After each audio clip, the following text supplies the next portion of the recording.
Hello and welcome everyone. This is CCB Fozzie, joined by Apotheny, and we're going Hello. to bring you the first match of the 12th Alliance tournament. We've got an amazing match coming up for you right now. This is Clockwork Pineapple versus Razor Alliance. Not only do we have two very excellent setups coming up, but we also have, in our first match, our first flagship showing. Why don't you tell us a little bit about one of these setups, Apotheny? Well, let's have a look at the Razor setup to start with. They've come from a maximum drone setup. They've got 3 EOSs, the command ship. They've got 3 Vector navies supported by an Enyo Merlin Malediction with a Nero Slodgy.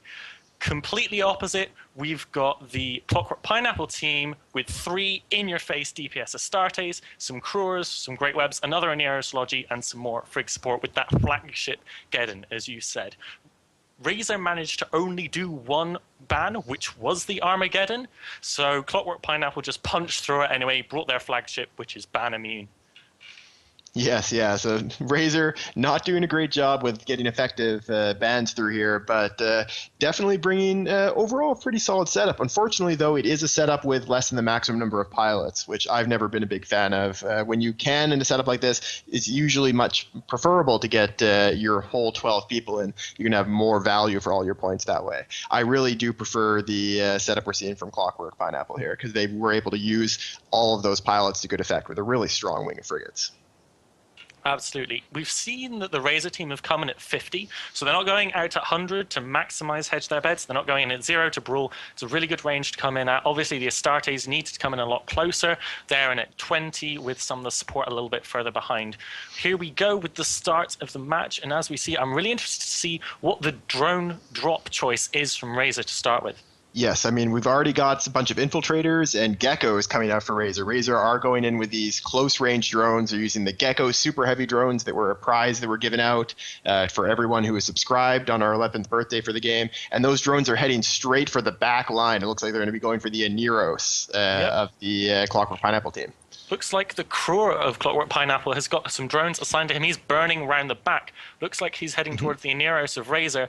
But the drones, as you say, heading straight into the Garoon team, starting to do lots of damage to the Aneros. He's already going into 2/3 armor. He needs to start pulling some reps off, or he's going to go down very quickly. He is armor tanked. It's not unusual to see a shield tanked Aneros in a match like this, but he is armor tanked, so it's not going to go down too quickly, but he's definitely getting big chunks of that armor taken out. And there's really no damage being applied yet by this Garoon team. They need to get in. That Armageddon needs to get within newt range. And Garoon and Neros is nearly gone. He's about to hit structure. We all know Galenti's structure is strong, but if your armor is gone, the structure is not going to be enough.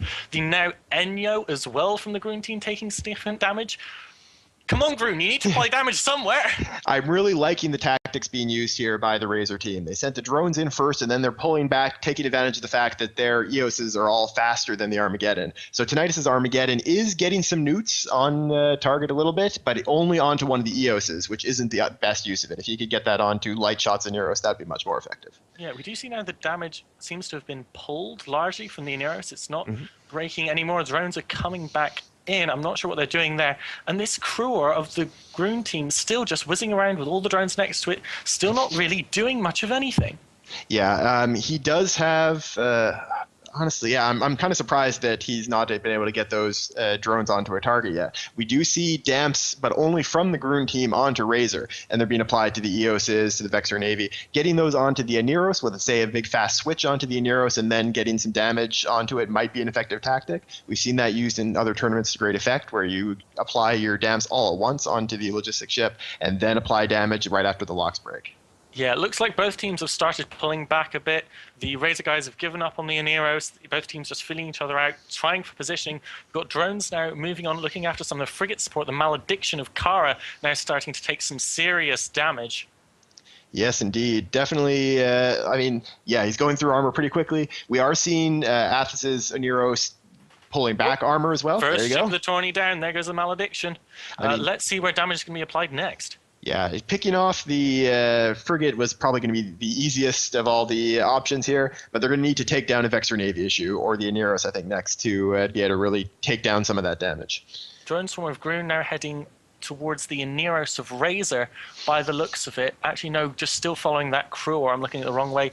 Again, neither side still playing DPS to each other. Shoot each other, guys. That's the point of the tournament. Yep, the Praetors and Infiltrators from Grun have now reached, they took them a while to catch up because they are heavy drones, but now they're on top of Light Shots in Aneros. And he is starting to take a lot of damage. He is now webbed and nuded and target painted. So these Infiltrator drones, which got a recent buff in the Chronos expansion, they are doing pretty much full damage to him. He's going down quite quickly. It's now the turn of the Razor Nearest to take some heavy hits, but at the same time, Duckslayer and the Crow are also dropping into low armor.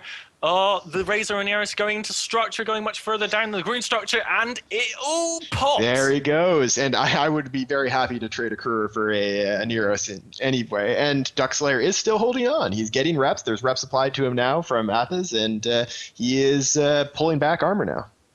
Yep, also the Enyo of Demishu on the green team taking significant damage now. Reps are applying, but he pops into structure. Is he going to hold? No, going down. The Merlin of Grun as well, just the Razor team taking out the support of their opponents. Yes, now that you've got the Aneros down, now that there's no longer the remote reps to keep these high resistance assault frigates alive, now the Aneros is down, on the other side, you're going to be seeing hopefully one of these Vexor Navies dropping. Yeah. These Gruns are actually targeting the Eos, trying to get the maximum DPS off the field.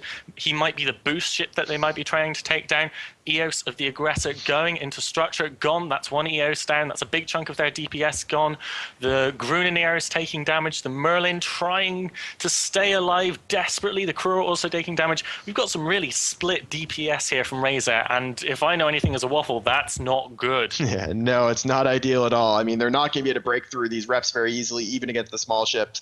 It's possible that they just can't get their drones applied to other targets. They do have damps that are getting spread across them, as we see another EOS going down. Yeah, however, the Gruneros is taking massive damage, going into structure a bit more, but again, fire split. Crew are taking damage, Merlin taking damage. We've got the Vexor Navy is going down, and the Aneros goes down for Grun as well. But is it going to be too little too late for the Razor team? They're about to lose their third big DPS ship. It goes down. Riella next, the fourth DPS ship, already taking lots of damage. And Razor are still trying to kill these frigates, but they just don't seem to be dying. Now that the Aneros is down for Clockwork, you will expect these frigates to die a lot faster. But yes, with the Vexor Navy already cleared off, if Clockwork can continue to take down these Vexor Navies, then they're going to just have the DPS swinging far too far away from them. Breaking through the Astartes, the Clockwork Pineapple are going to have left once the frigates are down, is just going to take a lot of time because they have a lot of EHP. Yeah, the Geddon of Tenus now neuting the Eos of Palvari, the big Grun drone swarm, bearing down on him heavily. The crew of Long Drinks and the Enyo rushing to help him. But I think, one of the crewers goes down. The second one's probably soon to follow, given it's almost in structure again. We're actually not losing many more Razor ships. Yes, I mean, the Razor ships are taking advantage of their speed. These crewers have the advantage of long webs, which helps them keep the Vexor Navies in place. And as long as those Vexor Navies are able to move kind of freely around the arena, it is going to be pretty hard for the Blaster Astartes and the Armageddon to get close enough to do any significant damage. Yeah, Londrix finally going down. Oh, nearly, almost. Come on. He's in low structure. He's pulling away fast, though. He's got away from most of that drone swarm. I actually think he's in the clear at the moment, unless, he's going to be safe. He must be tense. And as it happens, Palvari in the EOS finally hitting structure, about to go down. Another big DPS ship going down. Mm-hmm. The Enyo as well, ELMT, also taking a lot of damage here.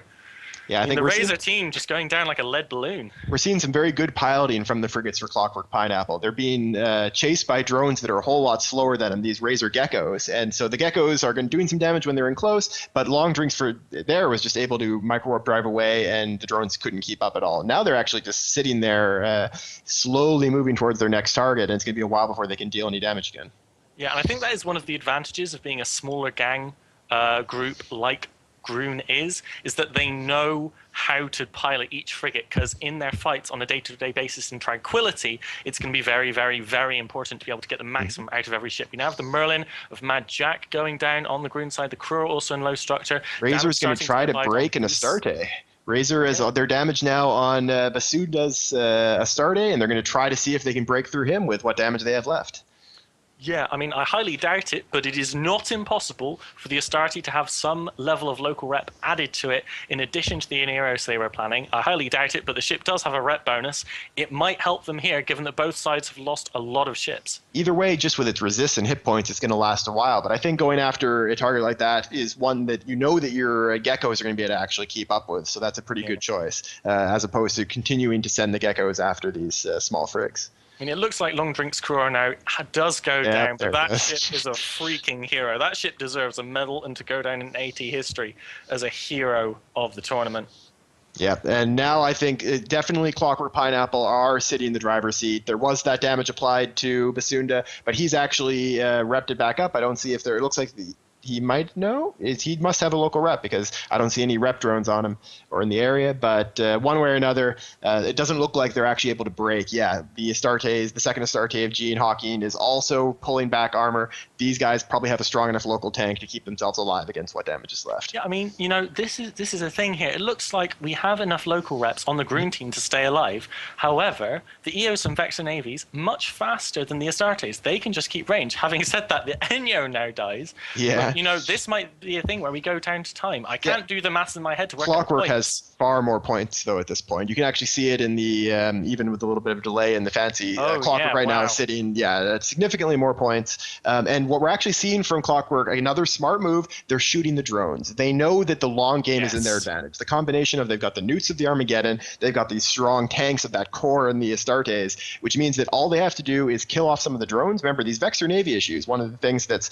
very special about them, they're very powerful with the damage, but they don't have any extra drone bay. They don't have replacement flights of drones. So if you wipe out the drones from a Vexor Navy issue, unlike, say, an Ishtar or an Eos, they can't just send out another flight. That's true. And the Astartes themselves, blaster fit, medium blasters, really fantastic tracking. If you've got Scram or Web fitted to those ship as well, you're going to be able to take out heavies incredibly easy, mediums incredibly easy. Okay, now apply damage to lights. However, Gene Hawking's Astarte is taking a lot of damage.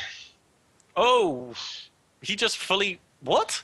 He just went back to full armor and shield? So that's because the match ended. We did go through the time. We lost track of time there for a moment. And what happened is he automatically regen because the tool saved him. He would have died if the match had gone on a little longer. That still wouldn't have been enough, though, to keep Razor in the match. Clockwork wins it on points with a pretty decisive victory and great use of their flagship in the first match. I was about to say, is he like double XLISB plus double ancillary armor repper, leaving it to that? No, it's just the magic of CCB Veritas. And with that, we're going to send you to some commercials and get ready for the next match.